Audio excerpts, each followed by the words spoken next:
ஒரு நாள் ஸ்ரீ ராமகிருஷ்ண பரமஹம்சரின் அருகில் ஒரு சீடர் அமர்ந்திருந்தார்.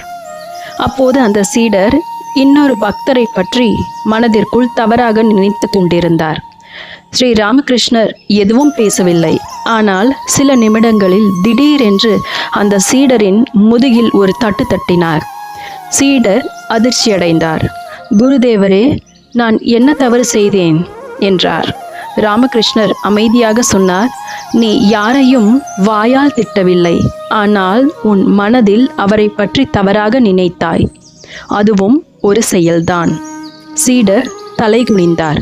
பின்னர் ராமகிருஷ்ணர் கூறியதாக சொல்லப்படும் கருத்து மிகவும் ஆழமானது. மனம்தான் எல்லாவற்றிற்கும் ஆரம்பம். நல்ல எண்ணம் நல்ல செயலாக மாறும், தீய எண்ணம் தீய செயலாக மாறும். அதனால்தான் ஆன்மீகத்தில் வெளிப்புற நடத்தையை மட்டும் அல்லாமல் மனதின் தூய்மையையும் முக்கியமாக கருதுகிறார்கள். ஸ்ரீ ராமகிருஷ்ண பரமஹம்சர்.